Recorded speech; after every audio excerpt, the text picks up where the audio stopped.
떠도는 여러분의 고견을 오늘도 떴습니다. 떠평 보시기 앞서 구독 눌러주십시오. 구독이 큰 힘이 됩니다. 아직도 안 누르셨다고요? 눌러주십시오. 예, 구독 버튼, 빨간 버튼 있죠? 그거만 클릭만 하면 됩니다. 간단합니다. 자, 오늘 떠평은 사진 몇 장을 보내주셨는데요. 어떤 분이 참 이번에 6.1 지방선거도 부정선거였다는 게 드러나는 장면입니다. 우선 요 사진 먼저 보시면요. 이것이 부정선거 증거다. 얼마나 급했으면 절단 못하고 위장투표 이렇게 글을 써주셨는데요. 이 사진 보이시죠? 이 사진 밑에 보면은 경기도지사 선거인데요. 1번 더불어민주당 김동연을 찍었는데 절취선 있죠? 절취선을 미처 자르질 못하고 쑤셔 넣었네요. 선거 해보신 분들 알지만 요 절취선을 자르거든요. 그래서 요걸 보관하고 요걸 자르고 주는 거예요. 투표관리관이. 그런데 요걸 안 잘랐네요. 이거 그대로 있죠? 절취선. 그리고 그 다음 사진 보겠습니다. 얼마나 급했으면 절단을 못하고 위장 투입한 겁니다. 그 다음 사진 이런 게 한두 장이 아니었다는 거 아닙니까? 자, 여기 보이시죠? 절취선에는 그 고유 남바가 있어요. 그러니까 말하자면 우리 화폐에 5만 원짜리 돈에 보면 남바가 있잖아요. 그래서 위조 지폐 막기 위해서 번호 1년 번호를 쓰는 건데 여기도 투표 용지도 마찬가지입니다. 여기서 이제 037699가 있고 뭐 쭉 번호가 있잖아요. 그런데 요거를 자르고 그래서 줘야 되는데 이거 안 자른 게 많습니다. 외지 여러 장이죠. 근데 한결같이 더불어민주당 1번에 기표가 돼 있네요. 이걸 쑤셔박아 넣은 거죠. 자, 그리고 여기 투표관리관 도장 보이시죠? 좀 확대해서 보여드릴게요. 확대하니까 여기 이제 투표관리관에 여기 사인을 찍게 돼 있어요. 사인이라는 건 개인 사자. 개인 도장을 찍게 돼 있어요. 제가 투표관리관으로 거기 어디 투표소에 있다면 사전투표 하러 오잖아요. 그럼 제 도장, 이봉규라는 도장을 찍게 돼 있어요. 그래야 나중에 이 투표지에 문제가 있으면 이봉규가 책임져야 되는 거예요. 내가 찍어준 거니까. 내가 관리했던. 은행 가면 왜 은행에서 그 창구에서 은행 업무 보는 사람도 자기 개인 도장을 찍습니다. 그래야 나중에 문제가 생기면 네가 담당했구나. 그래서 자료를 찾거나 컴퓨터를 찾거나 해서 그걸 맞춰야 되니까요. 투표관리관도 마찬가지입니다. 법에도요. 사인, 개인 도장을 찍게끔 돼 있어요. 그러니까 이렇게 개인 도장이 아니라 매 투표소 여기 뭐 나오죠? 흐릿해서 잘 안 보이시나요? 매 투표소 이렇게 그냥 선관위가 만들어준 도장입니다. 이거를 그러니까 이거 담당자를 찾을 수가 없는 거예요. 나중에 어디서 잘못됐는지 못 찾게 이렇게 그냥 선관위가 만들어준 도장을 찍는 거예요. 그러놓고 왜 그렇습니까? 이것처럼 막 쑤셔박아 넣어야 되니까. 개인 도장을 찍으면 이봉규 도장을 찍어서 넣었으면 몇백 장이고 몇천 장이고 넣었으면 이봉규가 책임지는 건데 부정선거? 그러니까 선관위 도장 찍어서 개인이 누구인지 알아보지 못하게끔 하고 더불어민주당 1번을 갖다가 냅다 찍어넣어서 쑤셔박아 넣은 겁니다. 절취선을 못 잘랐죠.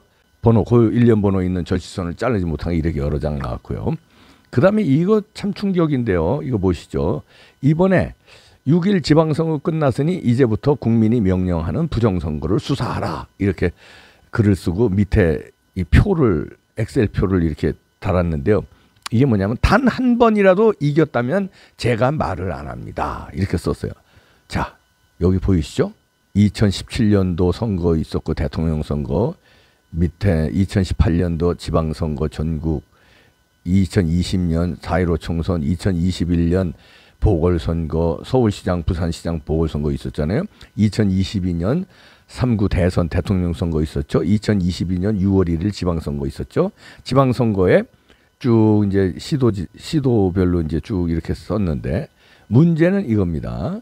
문제는 사전선거 보시죠. 사전선거. 사전선거에 전부 팔았습니다. 한 번도 이긴 적이 없어요. 말이 됩니까? 이게 말이 돼요? 그런데 결과는 어떻게 됐어요? 국민의힘이 이긴 적도 있고 진 적도 있는데 한 번도 사전선거는 이긴 적이 없다는 게 말이 되냐고요.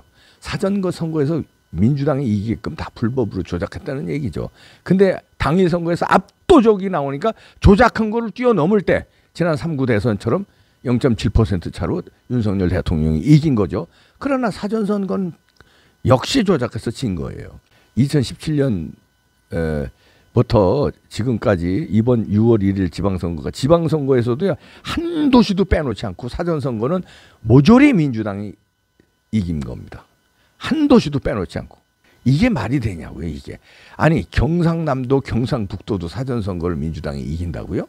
아니, 이게 말이 되는 얘기냐고요, 이게. 여기 그렇게 나오네, 이 표에. 그리고 당일 선거에서 이제 이렇게 빨간 걸로 이겨서 투표 결과로는 빨간 게 이렇게 많이 이겼는데도 어떻게 사전선거는 이렇게 민주당이 이길 수 있느냐. 이 표가 사실이라면 이건 이제 표가 맞는지 저는 의심스러운 게 경상남도 경상북도도 이렇게 사전선거 민주당이 승리했나. 이거는 좀 알아봐야 되겠습니다만 이게 맞다면 이게 충격적인 거 부정선거라는 증거 아닙니까? 어떻게 한 군데도 못 이기고 그 다음에 2017년부터 모든 선거에서 사전선거는 민주당이 승리하는 거. 공식이에요, 공식. 그건 뭐냐면 사전선거는 조작됐다는 수셔봐가 넣었다는 거예요. 그게 아까 급하게 넣느라고 절취선도 자르지도 못하고 넣었는데 그래서 사인, 개인 도장을 찍게끔 선거법에 있는데 개인 도장을 못 쓰는 거예요. 못 쓰게 하는 거예요. 왜냐하면 부정선거 나중에 다 들통이 나니까 개인 도장 찍지 마시고 자 우리가 배포한 도장 이걸로만 하세요. 그렇게 한 겁니다. 그러면 주범이 누구겠어요? 선관위가 주범이에요. 그걸 지시하는 사람. 사인을 못 찍게 하는 사람이 범인입니다. 사인을 못 찍게 하고 선관위에서 일률적으로 나눠준 도장을 찍게 한 명령한 자가 부정선거를 알고 있거나 최소한 공범이거나 그 사람이 주범입니다. 저는 그렇게 의심해요. 왜냐하면 선거법에 개인 도장 사인을 찍게 돼 있는데 왜 그걸 못 찍게 하고 선관위에서 일률적으로 이렇게 도장을 뿌렸을까? 그러면 그 사람이 법을 위반해가면서 뿌린 거는 그 사람이 최소한 부정선거를 알고 있거나 아니면은 부정선거 가담자입니다. 그리고 이거 보시면요. 자, 이 바코드인데 이거를 쓴 사람이요. 2021년 3월 26일에 법 개정되어 일련 번호를 바코드에도 담을 수 있었습니다. 2020년 4월 15일 국회의원 총선에서는 바코드에 일련 번호를 담을 수 없다는 법적 증거입니다. 이렇게 써놓고요. 법은 바뀌기 전후 변화 없이 막대 모양 바코드입니다. 막대 모양. 이게 이제 여기 이제 공직선거법을 양쪽에 비교해놨는데 왼쪽이 개정 전입니다. 개정 전과 개정 후 현재까지를 이렇게 공직선거법을 놨는데 제 151조입니다. 투표용지와 투표함의 작성이라는 그 항인데 여기에 보면은 빨간 밑줄 쳐져 있죠. 막대 모양의 기호. 요게 이제 개정 전에도 이렇게 돼 있고 개정 후 현재까지도 막대 모양의 기호를 말한다. 이렇게 돼 있습니다. 앞에 바코드 있죠. 그러면 지금 QR코드는 막대 모양이 아니잖아요. 그러니까 이 개정 전이나 개정 후나 법 위반이다. 공직선거법 위반입니다. 아까 제가 말씀드린 개인 도장, 사인을 안 찍고 일률적으로 한 거, 도장 찍은 거, 그것도 공직선거법 위반이고요. 그 다음에 막대 모양을 해야 되는 게 공직선거법 151조에 나와 있는데 이거를 위반하고 QR코드를 쓴 거, 이것도 선거법 위반입니다. 그러니까 이제 그거를 왜 했냐. QR코드는 여러분 잘 아시는 대로 부정선거를 하기 쉽게 하기 위해서 그 빅데이터를 모으기 위해서 QR코드를 쓴 겁니다. 바코드는 몇 개 진짜 필요한 것밖에 안 들어가거든요. 여기 보면은요. 바코드에는 개정 후 보면은 자, 일련 번호는 바코드, 컴퓨터가 인식할 수 있도록 표시한 막대 모양의 기호를 말한다의 형태로 표시하여야 하며 바코드에는 거기에 뭐가 들어가는지가 나옵니다. 선거법에 선거명, 선거구명, 관할선거관리위원회명 및 일련 번호를 제외한 그 밖의 정보를 담아서는 아니 된다. 그 밖의 정보를 담아서는 아니 된다고 나왔는데 QR코드에는 그 밖의 정보들이 들어가 있습니다. 그게 선거법 위반이라는 거예요. 그 밖의 정보를 넣기 위해서 바코드를 안 쓰고 QR코드를 쓰는 겁니다. 이 사람들은. 근데 선거법에 개정된 선거법에도 여기 분명히 나와 있죠. 일련 여기 나와 있는 거 선거명, 선거구명, 관할선거관리위원회명 및 일련 번호 요거 외에는 그 밖의 정보를 넣어서는 안 된다고 선거법에 나와 있어요. 2021년 3월 26일 날 신설된 공직선거법입니다. 개정 전에도 나와 있고 개정 후에도 나와 있고요. 그런데 바코드가 아닌 QR코드에 여러 개가 들어가야 되는 거 아닙니까?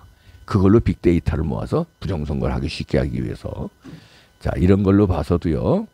부정선거는 확실하고요. 선거법 위반한 거 확실하고요. 자, 그런데 머리가 나쁜 사람도 아니고 머리가 웬만큼만 있으면은 이런 거 보면은 야, 이거 왜 선거법에 이렇게 나와 있는데 바코드를 안 쓰고 야, 이거 QR코드를 썼지? 왜 그 밖에 정보 들어가면 안 되는데 그 밖에 정보를 넣었지?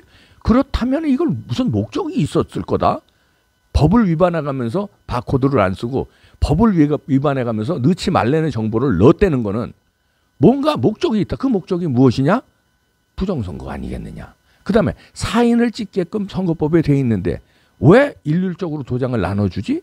그러면 누가 처리했는지를 몰라보게 하겠다는 건데, 그리고 나중에 수셔받기 쉽게 하겠다는 건데, 그럼 부정선거를 계획했던 놈이 있다는 거네. 그 사람이 이런 걸 시켰겠네. 이게 상식적이면 다 이해가 되잖아요. 그리고 왜 급해서 저렇게 1년 번호가 다닌 그 절취사는가 절단하게 돼 있는 거 아닙니까? 절취하고 주게 돼 있는 거예요. 투표용지를. 근데 왜 저렇게 절취선이 안 잘린 게 저렇게 수두룩 나왔지? 이상하다. 전부 이상하잖아요. 그럼 부정선거를 의심해야 되잖아요. 합리적인 중고등학생만 돼도 이걸 의심할 거예요. 근데 아니 하버드대 나오고 똑똑하게 과학고등학교 나와서 하버드대 나온 똑똑한 친구가 이걸 모른다고요? 모를 리가 없죠. 그런데 왜 부정선거 없다고 길길이 뛰고 부정선거를 주장하는 이봉규 같은 사람하고는 결별해야 된다. 야만인이다. 왜 그렇게 했을까요? 왜 그렇게 했을까요? 그러면 부정선거를 알고 있는데 자기가 부정선거에 동참을 하면 자기 정치적 입지가 곤란해진다. 아, 부정선거를 획책하는 사람들은 사람을 당선시키기도 하고 떨어뜨릴 수도 있구나. 근데 저거 밝히지도 못하는데 내가 그 부정선거 하는 사람들한테 찍히면 나는 평생 금배지 한번 못 달아보겠구나. 그러면 부정선거 주범이 잡히기 전에는 최소한 잡히기 전에 난 부정선거 없다고 그래야 부정선거를 획책한 주범들한테 난 이쁨을 받겠다. 내가 이쁨을 받아야 내가 정치적으로 클 수 있겠구나. 이런 계산을 혹시 하지 않았냐 이거예요. 그렇게 의심만 가는 거예요. 합리적인 의심이 드는 거예요. 왜냐하면 그 똑똑한 친구가 왜 이거 다 보면은 이거 말고도 증거들이 너무 많이 나왔잖아요. 그럼 몇 가지만 보면 이거 이상한데? 부정선거인데? 알 수 있는데 왜 애써서 외면 정도가 아니라 부정선거 없다고 강력하게 나오느냐. 그럼 부정선거를 하는 주범들한테 잘 보이기 위해서 딸랑딸랑 돼서 나 좀 나중에 당선시켜주세요. 그거 혹시 아니겠느냐. 그게 역선택이거든요. 그래서 이준석은 잘라내야 되는데 여기 어떤 분이 이런 걸 올렸습니다. 포스터를 그렸는데 오늘 그림만 쭉 소개하는 겁니다. 성접대 의혹 털고 갑시다. 내로남불은 더불어민주당으로 좋게요. 이렇게 포스터를 만들었네요. 빨리 성접대 의혹 윤리위에서 빨리 결판 내려서 이준석 끝내야 됩니다. 그래야 모든 게 해결돼요. 모든 길은 이준석으로입니다. 네, 끝냅시다.